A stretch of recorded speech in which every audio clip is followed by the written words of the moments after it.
എല്ലാവർക്കും കിട്ടുന്നുണ്ട്. എല്ലാവർക്കും സുഖല്ലേന്നോ? അങ്ങനെ സുഖല്ലേന്ന് എല്ലാവർക്കും സുഖല്ലേന്ന് ചോദിക്കുന്നതിന്റെ ഉദ്ദേശം ആ സുഖം അല്ലെങ്കിൽ ഇപ്പം അമ്മ എന്ത് ചെയ്യും?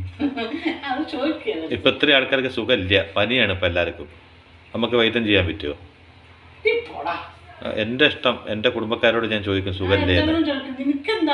ഭയങ്കര ആൾക്കാരുടെ സുഖമൊക്കെ അന്വേഷിക്കുന്ന ആളാന്ന് മനസ്സിലാക്കട്ടെ എല്ലാവരും. അതേന്നോ? അവരൊക്കെ ഉപ്പേരി ഉണ്ടാക്കാൻ പോവാണ് കേട്ടാ. അതിന് വേണ്ട സാധനങ്ങൾ അവരൊക്കെ ഞാൻ വൃത്തിയായി കഴുകി അരിഞ്ഞു വെച്ചിട്ടുണ്ട്. അവരൊക്കെ കൊണ്ട് പിന്നെ പായസം ഉണ്ടാക്കാൻ പറ്റില്ലല്ലോ, ഉപ്പേരി തന്നെ ഉണ്ടാക്കാൻ പറ്റില്ലോ. അതിന്റെ കൂടെ വൻപയർ ഇടുന്നുണ്ട്, അപ്പൊ അത് ഞാൻ വേവിച്ചു വെച്ചു. എവിടെ വന്നല്ലോ, ഇഷ്ടം പോലെ ഉണ്ടല്ലോ അതില് വൻപയർ. എവിടെ? പിന്നെ കറിവേപ്പില, വെളുത്തുള്ളി, പച്ചമുളക്, ഉണക്കമുളക്, കടുക്. അതിൽ ഒരെണ്ണം എടുത്തിട്ടാണോ? അല്ല അതിന്റെ ഒപ്പം വൻ പയർ എടുത്തിട്ടാണോ ഇടാൻ പോണത്? എന്നുവെച്ചാ ഒരു മണി പയർ അല്ലേ? എണ്ണ ഒഴിച്ചു. നമ്മുടെ ശുദ്ധമായ വെളിച്ചെണ്ണ ഇപ്പൊ എവിടെയും കിട്ടാനില്ല, അമ്മയ്ക്ക് മാത്രം കിട്ടുന്ന ഒരു ശുദ്ധമായ വെളിച്ചെണ്ണയാണ്. അതിപ്പോ എന്തെന്നെയാണെങ്കിലും അമ്മ ശുദ്ധം തന്നെ പറയുള്ളൂ. അതിപ്പോ സ്വാഭാവികല്ലേ. എണ്ണ ചൂടാവൂ ചൂടാവൂ ചൂടാവൂ അങ്ങനെയൊന്നും പറയണ്ട, അത് ചൂടായിക്കോളും. പിന്നെ എന്റെ അടുത്ത് ചൂടാവട്ടെ എന്ന് പറഞ്ഞത്? എണ്ണ ചൂടാവട്ടെ എന്ന് ഞാൻ ഇങ്ങനെ പൊതുവെ പറഞ്ഞതാണ്. എന്നാള് വന്ന ഭീമാളത്താത്തിനെ കണ്ടിട്ട് നമുക്ക് സന്തോഷമായമ്മ. എന്റെ അമ്മോ, അങ്ങനെ ഒരു ഭീമാളത്താത്തിന് ഇന്നിങ്ങനെ വരുത്തരുത്. എന്താ ഭീമാളത്താത്തിന്റെ ആഗ്രഹം? എന്റെ അമ്മോ, ചെറിയ ചെറിയ കുഞ്ഞു കുഞ്ഞു ആഗ്രഹങ്ങളല്ലേ. പാവറ്റമ്മ, എല്ലാവരും ഈ ഭൂമിയിൽ അല്ല എല്ലാവരും ഈ ഭൂമിയിൽ ജീവിച്ചു പോകണ്ട ആഗ്രഹങ്ങളാണ്. എന്റെ ഭഗവാനെ, കേട്ടിട്ട് ഞാൻ എത്തിപ്പോയി. അപ്പൊ കടുകിട്ടു. എനിക്കും കൂടി ഇല്ല എത്ര ആഗ്രഹം നമുക്ക് തോന്നിപ്പോയില്ലേ. അല്ല അമ്മയുടെ ആഗ്രഹങ്ങളൊന്ന് പറയുമോ? എനിക്കങ്ങനെ ആഗ്രഹങ്ങളൊന്നുമില്ല, എല്ലാ ആഗ്രഹങ്ങളും സാധാരണ ആഗ്രഹങ്ങളാണ്. അല്ല എനിക്ക് കേൾക്കാനൊരു ആഗ്രഹം കൊണ്ട് പറയാണ്. അല്ല എന്തെങ്കിലും ഉണ്ടെങ്കിൽ ഒന്ന് പറയണേ. ആഗ്രഹങ്ങളൊക്കെ ഉണ്ടാവും, മനുഷ്യരായ ആഗ്രഹങ്ങളുണ്ടാവും. എന്താണ് നമ്മുടെ കുഞ്ഞു കുഞ്ഞു ആഗ്രഹങ്ങൾ? അതൊക്കെ ഞാൻ നടത്തിയിട്ടുണ്ട്. ഇഞ്ഞു കുഞ്ഞുങ്ങളുടെ ആഗ്രഹം ഉണ്ടായിട്ട് കാര്യമൊന്നുമില്ല, ഞങ്ങളൊക്കെ വലുതായില്ലേ. കുഞ്ഞു കുഞ്ഞു ആഗ്രഹങ്ങളാണ്. അതാരാ? കുഞ്ഞിക്കൂനിയാ? ഉണക്കമുളക് വെച്ചു, 2 ഉണക്കമുളക്. പിന്നെ വെളുത്തുള്ളി. എനിക്ക് വെളുത്തുള്ളിയല്ല, ചെറിയ ഉള്ളിയോ ഉള്ളി ഒന്നും ഇല്ലല്ലോ കേട്ടോ. ഉള്ളി വെളുത്തുള്ളി മാത്രം. ഓക്കെ. പിന്നെ പച്ചമുളക്. എന്തായി നമ്മുടെ കുഞ്ഞു കുഞ്ഞു ആഗ്രഹങ്ങൾ? അതൊക്കെ ഉണ്ട്, അതൊക്കെ സാധിച്ചിട്ടുണ്ട്. പിന്നെ ഇനിയിപ്പോ ആഗ്രഹം അതൊന്നും മുൻകൂട്ടി ചോദിക്കാണ്ട് നീ എന്നോട് ഇങ്ങനെ പെട്ടെന്ന് ചോദിക്കരുത് മോനെ. അത് ചിന്തിക്കാനൊന്നും എനിക്ക് വയ്യ, പെട്ടെന്ന് പറയാൻ വയ്യ, നാണാവും എനിക്ക്. അങ്ങനെയല്ലേ അമ്മ ഉദ്ദേശിക്കുന്നത്? അല്ല അങ്ങനെ നാണിക്കര മാത്രം കുഞ്ഞു കുഞ്ഞു ആഗ്രഹങ്ങളൊന്നും നമുക്കില്ലല്ലോ. ഉണ്ടോ? എത്ര പ്രായമായാലും ഇത്ര നാണിക്കണം അമ്മ. എന്തിനു നാണിക്കണം? ആവശ്യമില്ലാണ്ട് ആവശ്യത്തിന് മാത്രം നാണിച്ചാൽ മതി.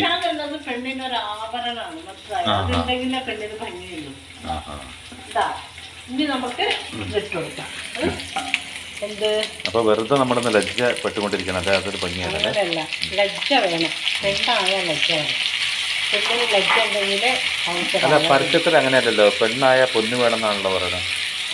അത് പെണ്ണായ പൊന്നും വേണം, എന്താ പറയുക, അലങ്കാരത്തിനൊക്കെ വേണ്ടേ.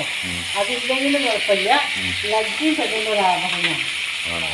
കവികൾ പാടിയതൊന്നും നീ കേട്ടിട്ടില്ലേ? അപ്പൊ ഒരു പഴയ സാരി കൊടുത്തിട്ട് അല്ലമ്മ, ഒരു പഴയ കീറിത്തുന്ന സാരിയെ കൊടുത്തിട്ട് ഇത്ര ലജ്ജ കാണിച്ചുകൊണ്ട് നടന്നാൽ മതിയില്ല. അങ്ങനെയല്ല, വൃത്തിയായിട്ടൊക്കെ ഉണ്ടാവണോ, അതൊരു സ്പർശനാണ്.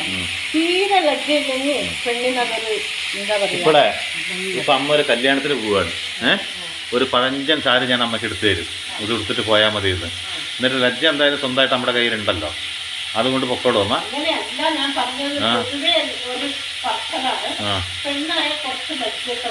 ഇപ്പൊ കുറച്ച് ആൾക്കാർ ലജ്ജ ഇല്ലാണ്ടായിട്ടുണ്ടെന്ന് തോന്നുന്നുണ്ട് നമുക്ക് പൊതുവെ.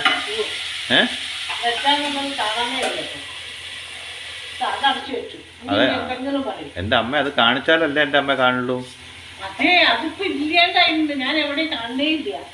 കല്യാണ പെണ്ണിന് പണ്ടൊക്കെ കല്യാണ പെണ്ണ് നടന്നു വരുമ്പോ തലയൊക്കെ താത്തി ഒരു പുഞ്ചിരി, ഒരു നാണം, എന്ത് രസാ കാണാൻ. അത് കഴിഞ്ഞ ഒരു കരച്ചല്, അതൊക്കെ കരച്ചലിന്റെ കാര്യം വിട്. ഇപ്പൊ ലജ്ജയുടെ കാര്യം അല്ല, ഈ വീട് വിട്ട് പോകുമ്പോ ഒരു കരച്ചലൊക്കെ ഉണ്ടല്ലോ. കരച്ചലിന്റെ കാര്യം വിട്. ഇല്ല, അത് വിടാൻ പറ്റില്ല. കല്യാണ പെണ്ണ് വരുമ്പോ തല വിളിച്ച് മുഖത്തൊരു നാണം, ആ നാണത്തോടു കൂടി ഒരു ചിരി, അത് കേട്ട് വരുമ്പോ ഏതൊരു പെണ്ണും ഇനിയിപ്പോ നിറ ഉണ്ടെങ്കിലും നിറ ഇല്ലെങ്കിലും ഭംഗി പറഞ്ഞാലും ആ പെണ്ണിനൊരു പ്രത്യേക അഴകാണ് കാണുമ്പോ. ഒരു കാലം ഉണ്ടായിരുന്നു, ആ കാലത്ത് കല്യാണ പെണ്ണിനെ കാണാൻ എന്താ രസം. ഇന്ന് കല്യാണ പെണ്ണ് തന്നെ എങ്ങനെയല്ലോ ഡാൻസ് ഒക്കെ കളിച്ച് ചിരിച്ച് കളിച്ച് എന്തോ എനിക്കത് തീരെ എനിക്ക് ഉൾക്കൊള്ളാൻ പറ്റിയിട്ടില്ല. എന്റെ കാര്യം ഞാൻ പറയുന്നത് കേട്ടോ. അല്ല പണ്ടൊക്കെ ഒരു പറച്ചില് പറയാം, നീ എന്താ കല്യാണ പെണ്ണാണോ നാണിക്കാന്ന്? അതന്നെ. അപ്പൊ ആ ലജ്ജയായിരിക്കും അമ്മ ഉദ്ദേശിച്ചത്. പയ്യന് കുറച്ച് നാളൊക്കെ കാണുന്നുണ്ട്. പൈക്കളൊക്കെ നാണുണ്ടായിട്ട് കാര്യമില്ലല്ലോ. കല്യാണ പയ്യന്മാരില്ലേ, അത് ഇങ്ങനെ കാണുമ്പോ അവനൊരു നാണം വരികയാണ്. അവർക്കൊക്കെ ഒരു നാണൊക്കെ കാണുന്നുണ്ട്. ആണോ? അതൊക്കെ കാണാറുണ്ടോ? അപ്പൊ അത് മാത്രം അമ്മ കണ്ടു അല്ലേ? കാണാറുണ്ട്, പല സ്ഥലത്തും അങ്ങനെ കാണാറുണ്ട്. പയ്യനാണ് നാണം, പെൺകുട്ടിക്ക് ഒരു നാണവും ഇല്ല. ഇനിയിപ്പോ ആരെങ്കിലും ഞാൻ പറയുന്നത് എന്നെ എന്തെങ്കിലും പറയുമോ? എന്റെ തോന്നല് പറഞ്ഞാണ് ഞാൻ. തോന്നലല്ല, ഉള്ളത് പറഞ്ഞാണ്. അതൊന്നും സാരില്ല, ഉള്ളത് പറഞ്ഞതിന് ആരെങ്കിലും പറഞ്ഞാലും കുഴപ്പമില്ല. അതെ, ഇനി എന്താണ്, ഞാനൊരു കാര്യം പറയട്ടെ. അമ്മ എന്തെങ്കിലും ഒരു കാര്യം പറയണല്ലോ. അമ്മ കാര്യങ്ങൾ പറഞ്ഞിട്ട് കുറച്ച് ദിവസമായില്ലേ? നമ്മളെല്ലാവരും ഞാൻ കുറച്ച് ഒന്നും പറയാനില്ലല്ലോ. അപ്പോ പൊതുവെ നമ്മളെല്ലാവരും, ഞാൻ ഉൾപ്പെടെ, നീയും ഞാനും ഈ ലോകത്തുള്ള എല്ലാവരും നമ്മൾ രാത്രി കിടന്നുറങ്ങണം, രാവിലെ എണിക്കണം. ആ എണിക്കുന്നത് നമുക്ക് ദൈവം തന്നൊരു പുനർജന്മമാണ്. കാരണം നമ്മൾ ഉറങ്ങി നാളെ ഉണരുന്നുള്ള ഒരു ഉറപ്പില്ലാത്തൊരു ജീവിതമാണ്. അതാണ് നമുക്ക് വിധിച്ചിട്ടുള്ളത് ദൈവം, അല്ലേ? ജനത്തിനോടൊപ്പം മരണമുണ്ട്, എപ്പോൾ എന്തും സംഭവിക്കാം. അപ്പം ആ ഒരു പുനർജന്മം കിട്ടുമ്പോൾ നമ്മളൊക്കെ എന്താ, ഭഗവാനെ ഇന്ന് നീ എനിക്ക് ഈ ലോകത്ത് ജീവിക്കാനുള്ളൊരു അവസരം കൂടി തന്നു, അതൊരു ഗിഫ്റ്റ്, ഒരു സമ്മാനം പോലെ കരുതിയിട്ട് നമ്മളെന്ത് വിചാരിക്കും, ആ ഭഗവാനോട് നന്ദി പറയണം.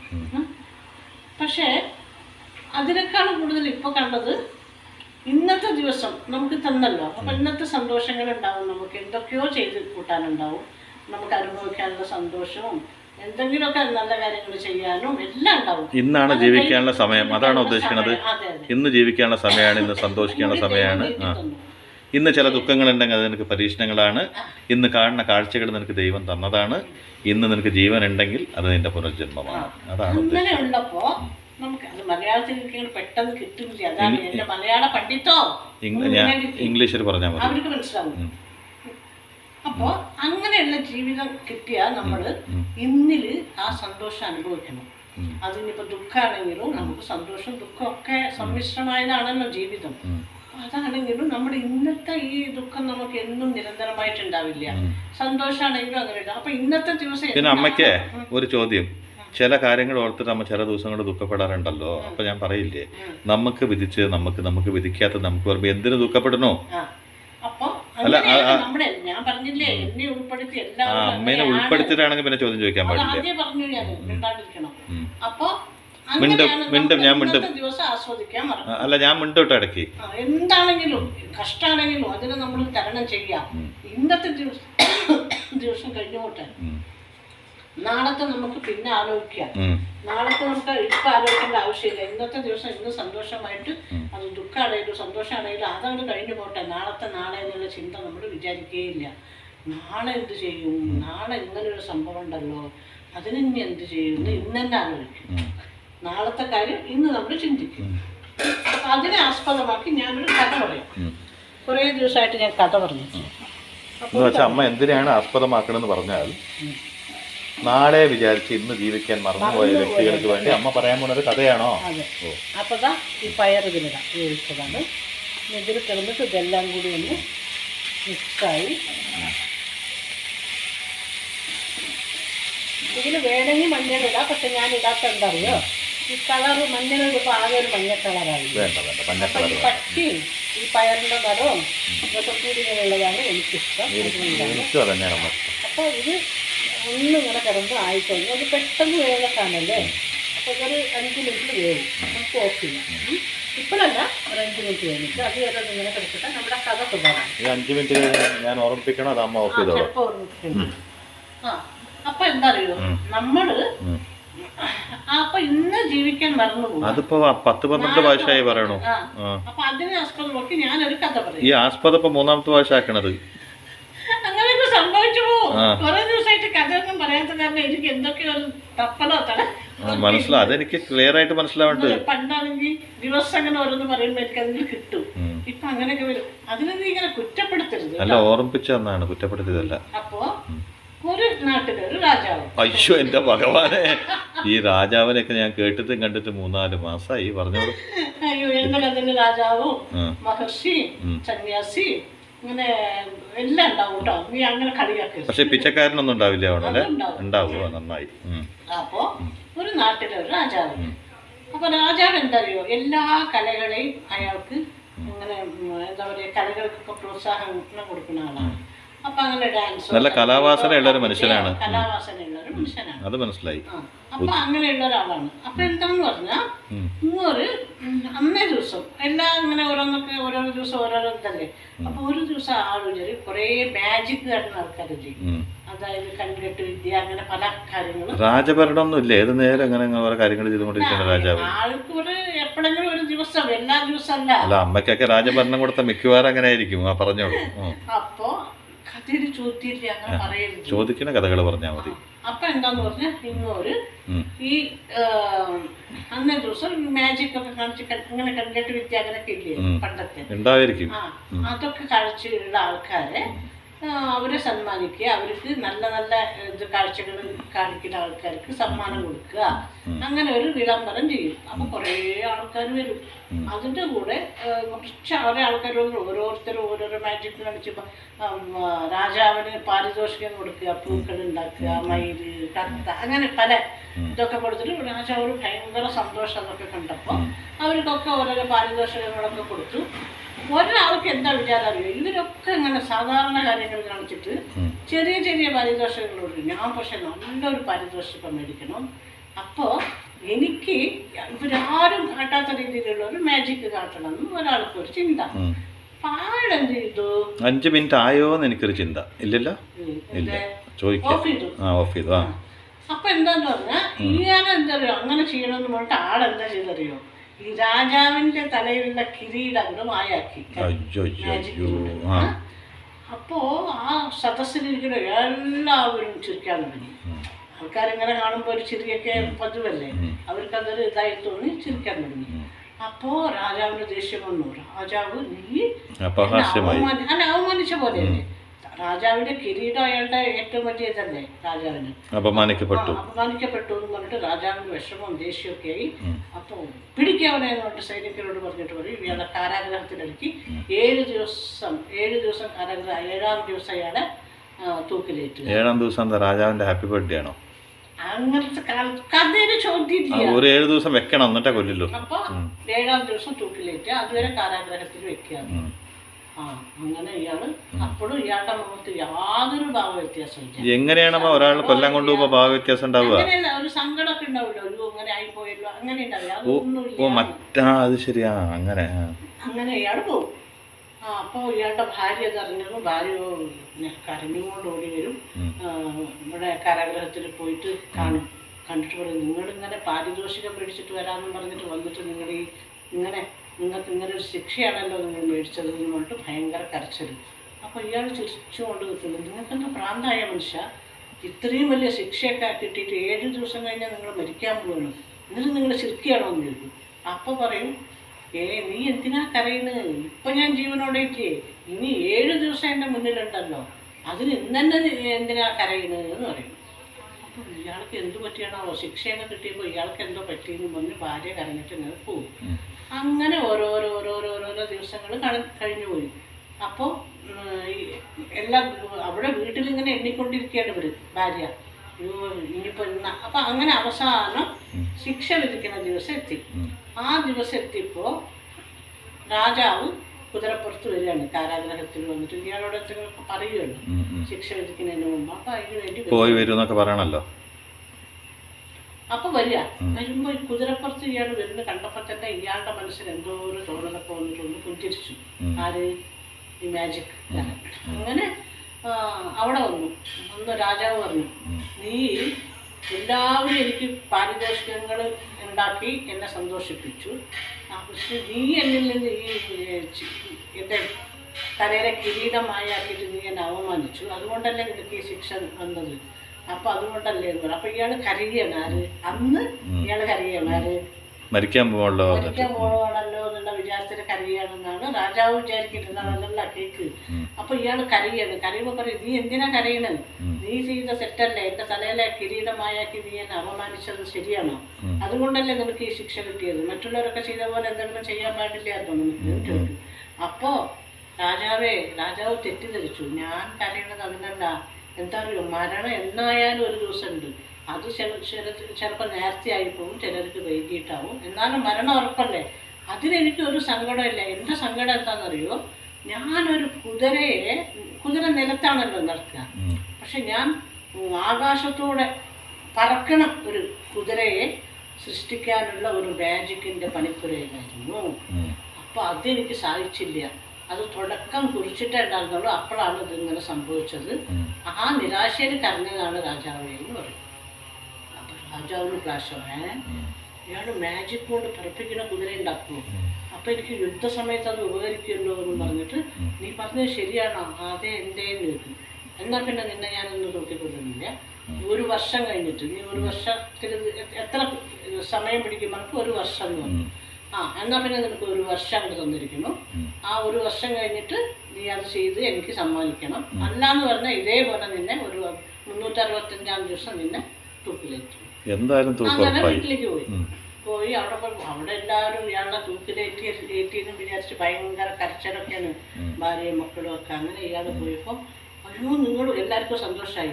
നിങ്ങളെങ്ങനെ രാജാവ് വിട്ടു എന്ന് പറയും. അപ്പം ഉണ്ടായ സംഗതി പറയും, എൻ്റെ മനുഷ്യ 7 ദിവസം കൊണ്ട് മരിക്കുന്നത് ഒരു 365 ഒരു വർഷം കൊണ്ട് മരിക്കുന്ന ഇത് മേടിച്ചിട്ടാണോ നിങ്ങൾ വന്നിരിക്കുന്നത്? അപ്പോഴും നിങ്ങൾ മരിക്കില്ലേ ഒരു വർഷം കഴിഞ്ഞാൽ? 7 ദിവസം കൊണ്ട് ഞാൻ രക്ഷപ്പെട്ടില്ലേ, ഇനി 365 ദിവസം എൻ്റെ മുന്നിൽ കിടക്കുന്നുണ്ട്. അപ്പോഴും എന്താ സംഭവിക്കുന്നത്? അപ്പം സംഭവിക്കട്ടെ. അതിനെന്തിനാ ഇപ്പോൾ കരച്ചിലും പിഴിച്ചലും ദുഃഖം? എന്താ ഇന്നത്തെ കാര്യം ഇന്ന് നോക്കിയാൽ പോരെ? 7 ദിവസം ഇങ്ങനെ. അപ്പോൾ 365 ദിവസമല്ലേ മുന്നിൽ കിടക്കുന്നത്. അപ്പൊ ഇന്നെന്തിനാ നമ്മൾ ദുഃഖിക്കുന്നത്? നമുക്കുള്ള ജീവിതം ആസ്വദിച്ച് ജീവിക്കാം. 7 ദിവസം കൊണ്ട് എനിക്ക് ഒരു വർഷം സമയം കിട്ടി. ഇനി ഒരു വർഷം കൊണ്ട് അതിനേക്കാളും മെച്ചാതെ എന്തെങ്കിലും കിട്ടും. അല്ലെങ്കിൽ വേണ്ട, അത്രേ ഉള്ളൂ എന്ന് വിചാരിക്കുക. അപ്പോഴും അത്രയും ദിവസം എനിക്ക് നീട്ടി കിട്ടിയില്ലേ ജീവൻ കിട്ടിയില്ലേ? അതിനെന്തിനാ ദുഃഖിക്കുന്നത്? ഇന്ന് ആ 365 ദിവസം നമുക്ക് സന്തോഷിച്ച് ജീവിക്കാന്ന് പറയും. അപ്പൊ അങ്ങനെ ഒരു 5-6 മാസം കഴിഞ്ഞു. 5-6 മാസം കഴിഞ്ഞപ്പോൾ ഈ രാജാവിൻ്റെ ഒരു യുദ്ധത്തിന് പോകേണ്ടി വന്നു. ആ യുദ്ധത്തിൽ രാജാവ് മരിച്ചു. അതോടെ എന്താണ്ടായി? ഈ വാക്കും പോയി. രാജാവിന് പറക്കുന്ന കുതിര ഉണ്ടാക്കി സൃഷ്ടിച്ചു കൊടുക്കും വേണ്ട, ശിക്ഷയില്ലാണ്ടായി. അപ്പോൾ ഒരാളുടെ ആത്മവിശ്വാസമാണ്. അതായത് ഇന്നത്തെ ഇത് കഴിഞ്ഞുകൊണ്ട് പോട്ടെ, നാളത്തെക്കുറിച്ച് നമുക്ക് നാളെ ചിന്തിക്കാമെന്നുള്ള അയാളുടെ വരുന്നത് എന്തും നമുക്ക് സഹിക്കാനുള്ളത് ആത്മവിശ്വാസം അയാൾക്ക് ഉണ്ടായിരുന്നു. അതുകൊണ്ട് അയാൾ ആ ബുദ്ധിയായിട്ട് തോന്നി. 7-ാം ദിവസം അയാൾക്കൊരു ബുദ്ധി ഉദിക്കാൻ ദൈവം ഒരു കാരണം കൊടുത്തില്ലേ?